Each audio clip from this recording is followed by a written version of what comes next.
به نام خدا، سلام بر شما. خوش آمدید به خبرهای این ساعت. سرخط خبرها: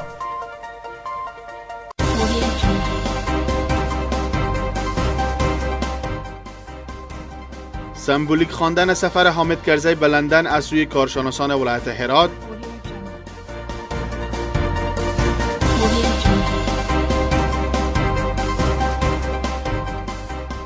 برگزاری جشنواره فرهنگی ادبی از سوی بنیاد مدنی نواندیشان در ارگ هرات،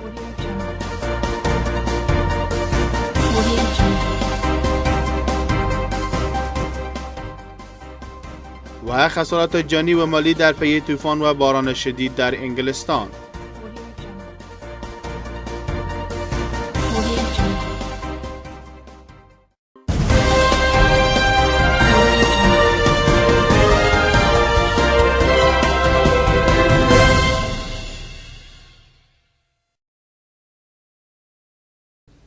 من فرهاد جویه هستم و شما را به خبرهای این ساعت فرا می‌خوانم. حامد کرزی رئیس جمهور کشور به منظور شرکت در 4مین نشست سه‌جانبه لندن و 9مین اجلاس مجمع اقتصادی جهان اسلام امروز در رأس یک هیئت بلند رتبه کابل را به مقصد لندن ترک نمود. مبارزه با تروریسم و افراطیت، تهدیدات مشترک امنیتی، وضاحت در مورد آدرس ملا برادر و پروسه صلح موضوعات این نشست سه‌جانبه را تشکیل می‌دهند. اما فعالان سیاسی هرات سفر آقای کرزی را در این نشست یک سفر سمبولیک خوانده، میگویند که چنین سفر نمیتواند برای برقراری صلح در کشور کمک نماید. همکارم علی آرمان گزارش میدهد. 4مین نشست سه‌جانبه لندن میان سران کشورهای افغانستان، پاکستان و بریتانیا و فرصتی برای چانه زنی ها. حامد کرزی رئیس جمهور کشور به هدف اشتراک به مجمع اقتصادی جهان اسلام و نشست سه‌جانبه لندن امروز کشور را به مقصد بریتانیا ترک کرد تا دیدگاه خود را در مورد چگونگی مبارزه با تروریسم، وضاحت درباره آدرس ملا عبدالغنی برادر، همکاری پاکستان در قبال صلح با سران اسلام آباد و لندن به میان بگذارد. اما شمار از فعالان سیاسی در هرات میگویند سفر آقای کرزی در لندن مانند سفرهای گذشتهشان یک سفر سمبولیک است و هیچ تأثیری نمیتواند بر روند صلح داشته باشد.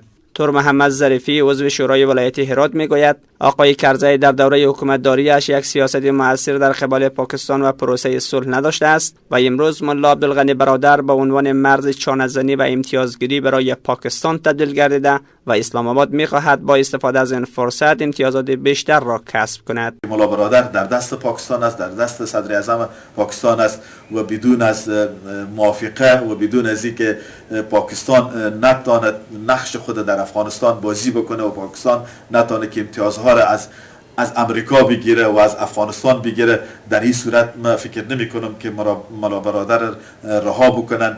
آقای ظریفی افزود پروسه صلح باید به صورت درستش آسیب شناسی گردد تا عواملی که سبب ناکامی صلح گردیده برطرف و نکات قوت آن را تقویت داد. صلح افغانستان یک پروسه داخلی نیست، پروسه است که باید یک ارزیابی خوبی باید داشته باشه حکومت ما و کسانی که با شورای عالی صلح گماشته شدن. متاسفانه که شما میبینید که امروز در ولایت ها شوراهای صلح ساختن که هیچ بودجه و پولی را که مصرف میکنن سر از هیچ نتیجه ندادن. فاطمه جعفری یکی دیگر از اعضای شورای ولایت هرات در مورد سفر آقای کرزی در لندن اشاره نموده و افزود آقای کرزی با این سفر میخواهد آخرین تلاش‌های خود را در برابر صلح انجام داده تا افکار عمومی را در این زمینه تحت شعاع خود قرار دهد.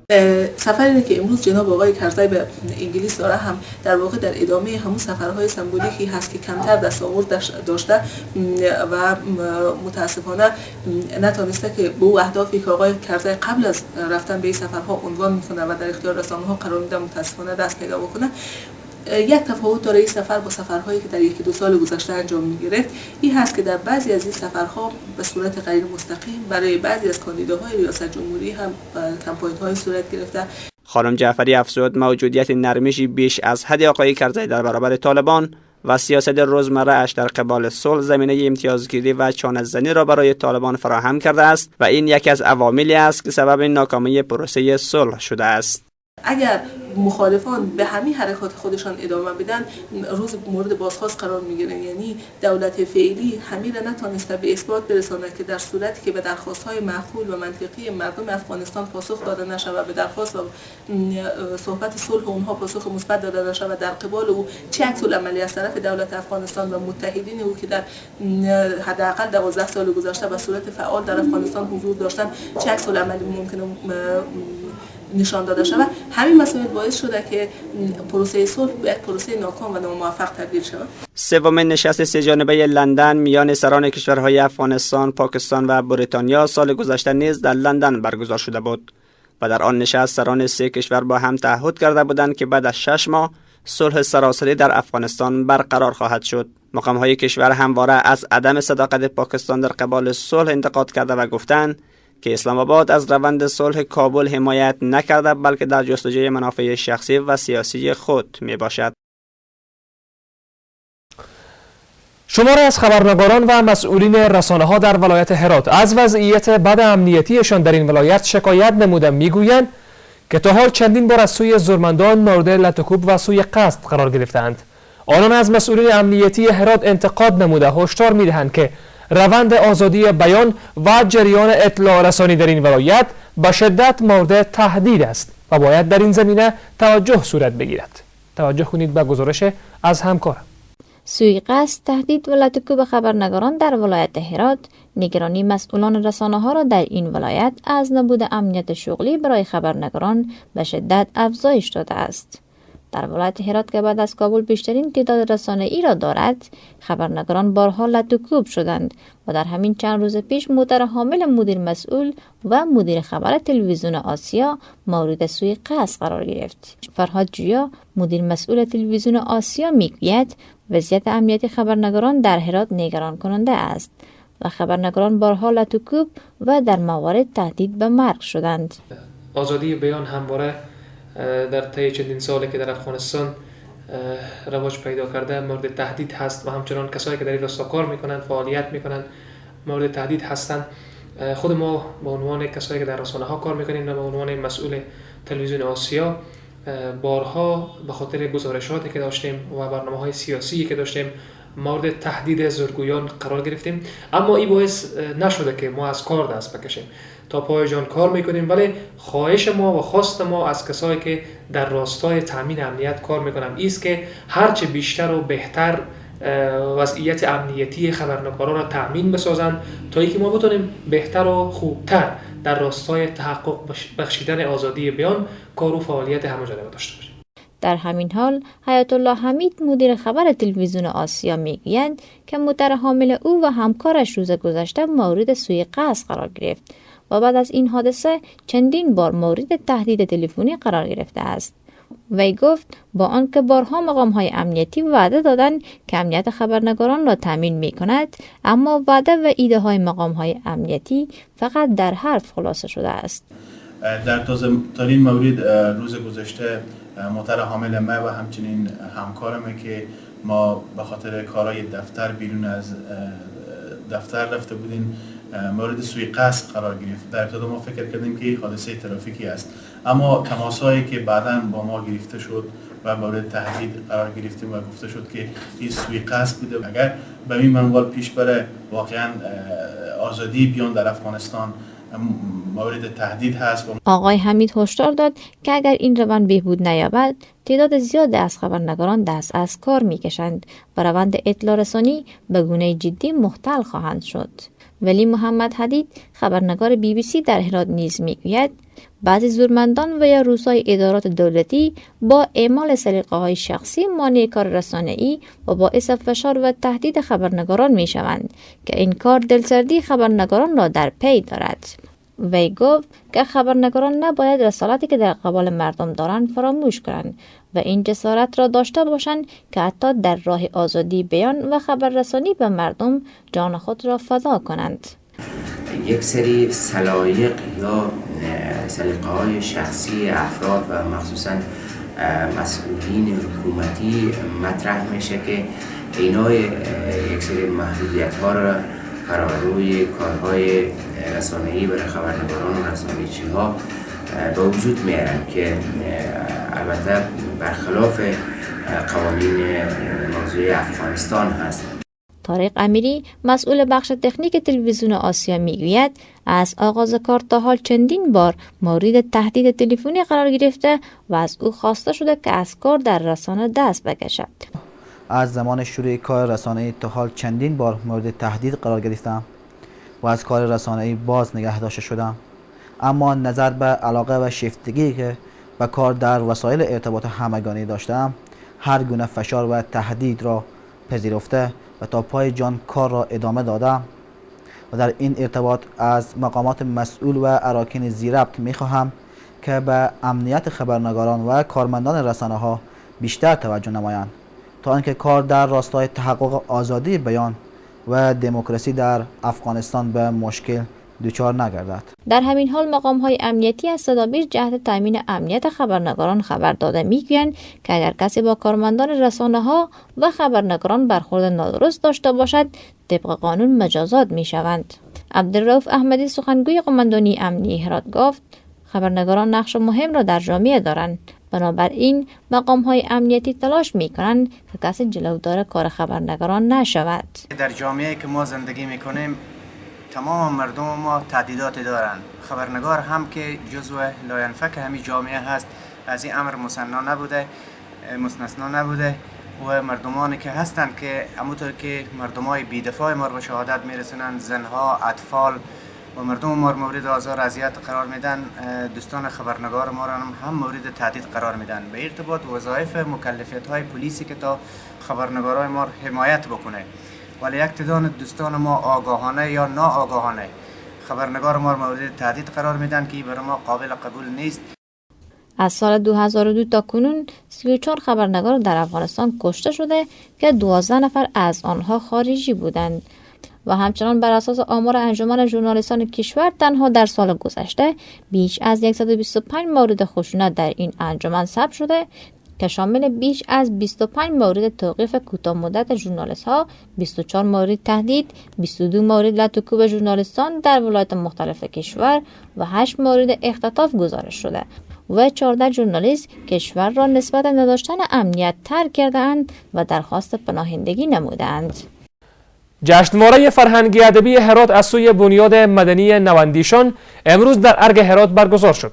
در این جشنواره شاعران و نویسندگان از کشورهای هند و تاجیکستان نیز اشتراک کرده بودند. هدف از برگزاری این جشنواره ایجاد همکاری‌ها و همفکری‌های بیشتر در زمینه فرهنگ و ادبیات گفته شده است. توجه کنید به گزارش درباره. اولین جشنواره فرهنگی ادبی در هرات. این جشنواره که از سوی بنیاد مدنی نواندیشان برگزار شده، علاوه بر نویسندگان افغان، میزبان نویسندگانی از کشورهای هند و تاجیکستان است. در این جشنواره 2 روزه برنامه‌های برای شعرخوانی، موسیقی و نمایشگاه نقاشی تدارک دیده شده است. برگزار کنندگان میگویند میخواهند با برگزاری این جشنواره همکاری‌ها و همفکری‌های بیشتری بین کشورهای پارسی زبان ایجاد کنند. که ما بتونیم که فرهنگ و ادبیات و داشته‌های خود و این سرزمینی که بسیار غنی می‌باشه اینا را حفظ کنیم و برای گسترش از او و برای اتحاد بیشتر این کشورها کار صورت بگیره و همفکری صورت بگیره. در کشور ما طوری که باید برای رشد فرهنگ کار صورت نگرفته است، اما این جشنواره در راستای فرهنگ و ادب تاثیرگذار عنوان شده است. رئیس اطلاعات و فرهنگ هرات میگوید با این گونه فعالیت‌ها گام‌های مثبتی در زمینه همگرایی‌های منطقه‌ای برداشته خواهد شد. نخبگان فرهنگی میان این کشورها میتوانند در بهتر ساختن روابط بین ملت‌ها، حتی در زمینه‌های سیاسی، اقتصادی و امنیتی نیز در دراز مدت اینها باعث پیشرفت‌های بشن و در روابط این کشورها به نوع بهبود حاصل بشه. رهنورد زریاب، شاعر و نویسنده مشهور کشور که در این جشنواره اشتراک کرده میگوید هر تلاش مشترک در حوزه زبان و ادبیات فارسی میتواند در نزدیک ساختن مردم کشورهای پارسی زبان سودمند باشد. اما آقای زریاب با انتقاد تند از دولت مردان کشور میگوید در دستگاه فعلی دولت افراد فرهنگی وجود ندارد و این موضوع باعث شده تا فرهنگ و ادب در حاشیه رانده شود. به گفته آقای زریاب، در گذشته ها نهادهای زیادی در راستای رشد فرهنگ کار می‌کردند، اما اکنون وزارت اطلاعات و فرهنگ جانشین این نهادها شده، ولی این نهاد هیچ راهکار درستی در شکوفایی فرهنگ ندارد. و من فکر میکنم که عناصر به خصوص در این دستگاه دولتی و در نهادهای گوناگون کشور وجود دارند که با اندیشه مخالف هستند و نمیخواهند که اندیشه در کشور به وجود بیاید و این یک فاجعه برای کشور ما هست. آقای زریاب میگوید وظیفه دولت است که باید در زمینه رشد و شکوفایی فرهنگ گام‌های مهمی بردارد. گفته می شود مسائل و مشکلات سیاسی و امنیتی رشد و انکشاف فرهنگ و ادب در کشور را تحت شعاع قرار داده است. چنانچه از صحبت‌های مردم در مجالس کوچک و بزرگ غیر رسمی بوی سیاست بیشتر استشمام می شود. مقام‌ها در ولایت غزنی در مرکز کشور میگویند که شماری از باشندگان این ولایت که روز گذشته اعضای خانواده خود را در انفجار از دست دادند، فردی را که عامل بمبگذاری خوانده شده بود با سنگ و چوب از پای درآوردند. شماری از باشندگان ولایت غزنی که اعضای خانواده خود را در انفجار از دست دادند، فردی را که عامل بمبگذاری خوانده شده بود با سنگ و چوب از پای درآوردند. حوالی بعد از ظهر روز گذشته 18 غیر نظامی که برای شرکت در یک مراسم عروسی می‌رفتند بر اثر انفجار یک بمب کنار جاده‌ای کشته شدند. گفته می‌شود که در انفجاری که روز گذشته در ولسوالی اندر ولایت غزنی رخ داد، بیشتر از زنان و کودکان کشته شدند. موسی خان اکبرزاد والی غزنی به BBC گفته است که باشندگان ولسوالی اندر غزنی امروز عامل این بمبگذاری را شناسایی کرده و پس از اعتراف او را کشتند. والی غزنی گفته است که مردم محل ابتدا به فرد کشته شده مشکوک بودند، اما پس از اینکه متهم اعتراف کرد و مسئولیت بمبگذاری را بر عهده گرفت، باشندگان او را زیر لط و کوب گرفته و از پای درآوردند. گفته شده که فرد بمبگذار به چند مورد بمبگذاری دیگر نیز اعتراف کرده است. آقای اکبرزاد در مورد چگونگی اثبات اتهام فرد کشته شده گفت که اتهام شخص بمبگذار توسط مردم مشخص شده بود و همچنین گزارش‌های اولیه هیئت بررسی که به ولسوالی اندر فرستاده شده بود هم نشان میداد که بمب را فرد کشته شده جاسازی کرده بود. 24 تن از زندانیان زندان ولایت نیمروز به اساس فرمان رئیس جمهور کشور از حبس رها شدند. مقام‌های محلی در این ولایت میگویند این افراد طی محفلی که برگزار شده بود آزادی حبسشان را دریافت کردند. محمد سرور ثبات والی ولایت نیمروز میگوید که این افراد بر اساس فرمان شماره 80 مورخ 22 ثور 1392 ریاست جمهوری کشور از قید رها شدند. همه مسئولین رده اول از این ولایت که امروز به استقبال راهی شما آماده و خوشحالیم که در جامعه اسلامی رئیس جمهور مسلمان و کابینه مسلمان با او عطوفت، با او گذشت، با او عفوی که پیش ما موجوده، با او اندیشه و فکر اسلامی که میگه یک مسلمان نباید شکنجه شود، نباید به عذاب زندگی کنه، لذا یک برای شما یک پروگرام جور میکنه که مدت حبسش اکثر شما میفهمید که زیاد بوده و این عفو دادن برای شما همیشه عفو قبول کنید، چون در اسلام یک بحث بسیار مهم دینی ما عفو گذشته و حکومت هم این کار میکنه و شخص جلالت مآب رئیس جمهور هم این فرمان به خاطر عفو و گذشت برای شما صادر کرد. چند رویداد کوتاه داخلی.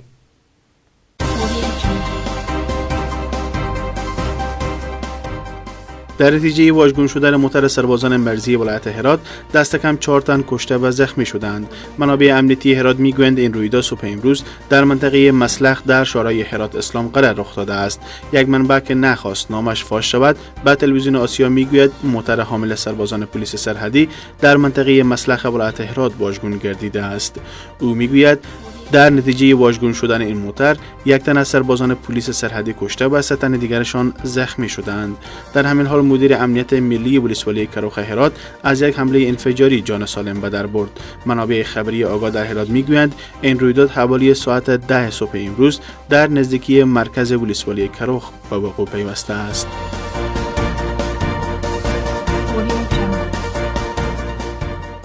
در عملیات تصفیه‌ای نیروهای ارتش در ولایت فرات تاکنون 4 تن از طالبان کشته و دستگیر گردیده و 25 روستا از وجود مخالفین پاکسازی شده است. این عملیات حوالی ساعت 2 بعد از ظهر روز گذشته در ولسوالی‌های بالابلوک و خاکسفید این ولایت راه اندازی شده است. عبدالرؤوف رحمانی سخنگوی ارتش فرا میگوید در طی این عملیات در روستای دسرخ ولسوالی خاکسفید بامداد امروز 2 تن از طالبان بمبگذار کشته و 2 تن دیگر از این بمبگذاران دستگیر شدند.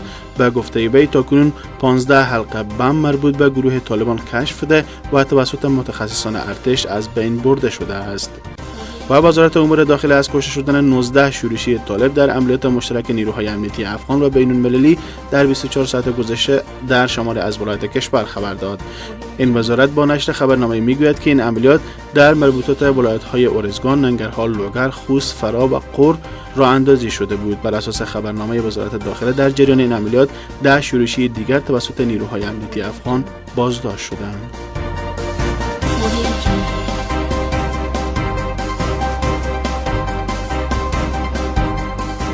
خبرهای جهان تا لحظات دیگر تقدیمتان می شود.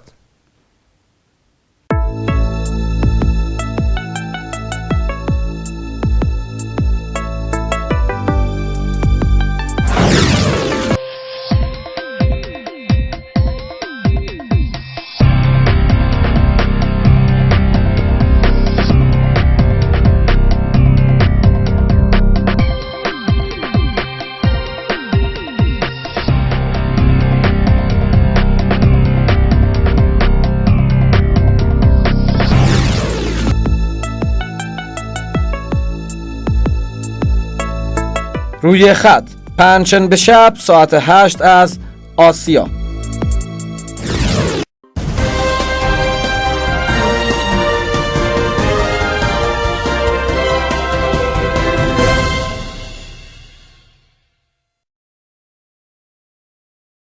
شما را به خبرهای جهان فرا می‌خوانم. طوفان و باران شدید در جنوب بریتانیا و شمال غرب فرانسه باعث نیمه مختل شدن زندگی در این منطقه شده است. سرعت باد در برخی مناطق به بیش از 150 کیلومتر در ساعت میرسد. طوفان در مورد درختها را از ریشه کنده است و 2 نفر بر اثر افتادن درخت کشته شدند.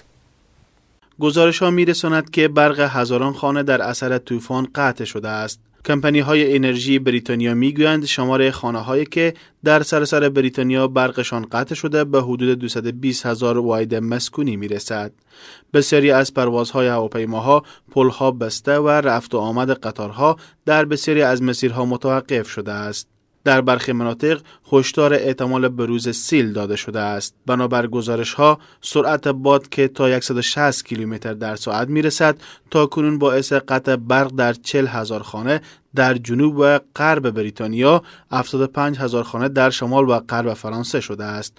روز گذشته سازمان هواشناسی بریتانیا به میلیون‌ها نفر در جنوب انگلیس درباره طوفان و باران‌های شدید امروز هشدار داده بود. چند رویداد کوتاه خارجی.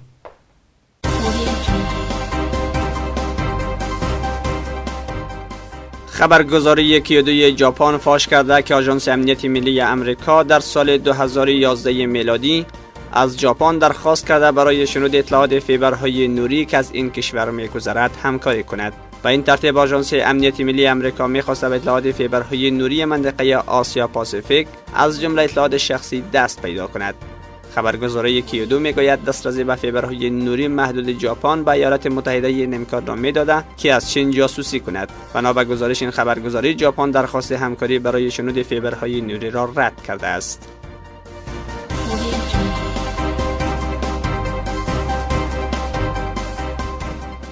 مقام‌های اداره انتخابات گرجستان میگویند نتایج ابتدایی نشان میدهند که گیورگی مرگولاشویلی برنده اکثریت آرای انتخابات ریاست جمهوری شده است. در حالی که بیش از 90% برای انتخابات دیروز شماره شده است، کاندید ائتلاف رویای گرجستان برنده 62% آرا گردیده است.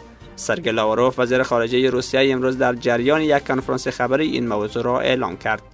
داوید باکراتیس کاندید جبهه متحد ملی مربوط به رئیس جمهور میخائیل ساکاشویلی برنده حدود 22% آرا شده و اعلام شکست کرد.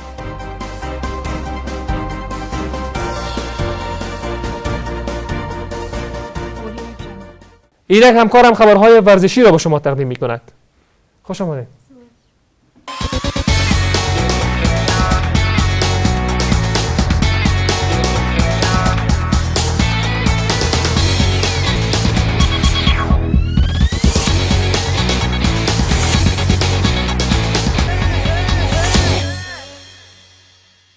با نام خدا بیننده عزیز، سلام بر شما را خوش آمدید میگم به تازه ترین رویدادهای ورزشی از آسیا.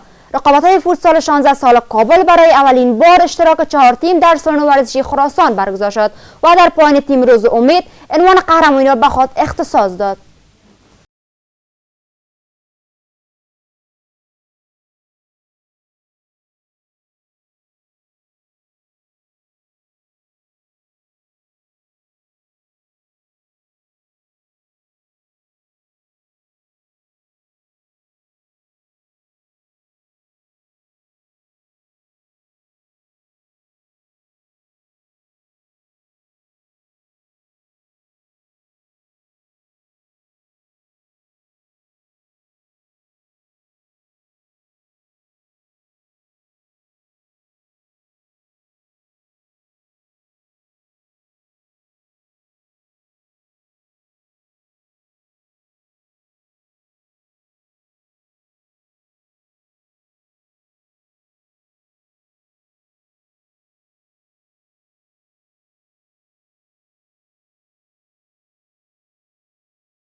رسانه‌های خبری در انگلستان از تمدید شدن قرارداد وین رونی مهاجم تیم فوتبال منچستر یونایتد با رؤسای این باشگاه با رقم بسیار زیاد و قابل توجه خبر می‌دهند.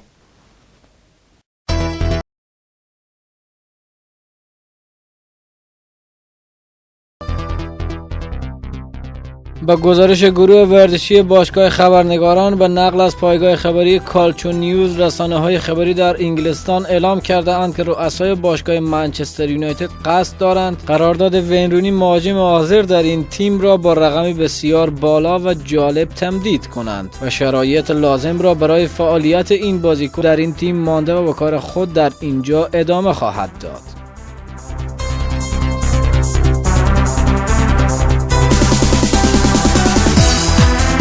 در ادامه هفته دهم رقابت‌های فوتبال قهرمانی باشگاه‌های اسپانیا لالیگا، کاستا مهاجم اتلتیکو مادرید در صدر جدول برترین گلزنان این جام قرار دارد. فرانسه از مادرید جیوانی دو سانتوس نیز از ویارئال با 6 گل زده در جایگاه سوم قرار دارد. گوئرا از وایادولید، پدرو و سانچز از بارسلونا، راکیتیچ از سویا و رودی از آلمریا نیز بازیکنان 5 گله این رقابت‌ها هستند.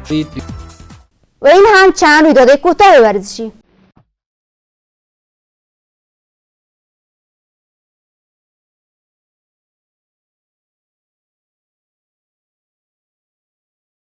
فابرگاس بازیکن بارسلونا میگوید اوزیل بازیکن قدرتمندی است و در هر تیمی که قرار بگیرد بدون شک شرایط موفقیت آن را از نظر فنی فراهم می‌کند.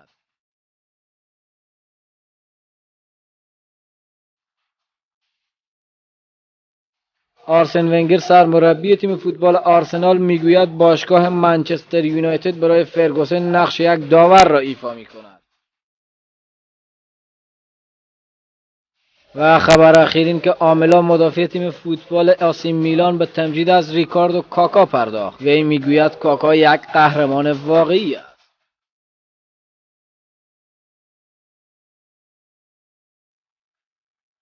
با سپاس از همکارم و تشکر از توجهتان تا این دم. اینک نرخ تبادل اسعار در بازار هرات.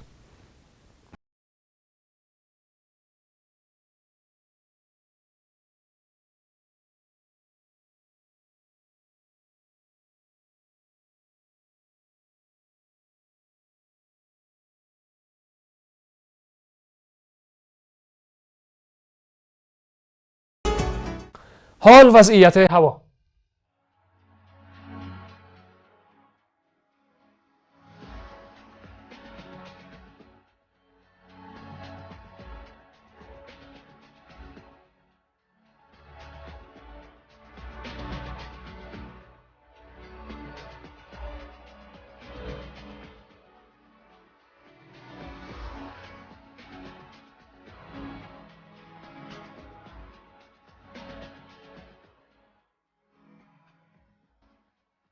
از توجه و همراهیتان به خبرهای این ساعت سپاسگزاریم و امتنان از همکاران ارجمند. شاد و موفق باشید.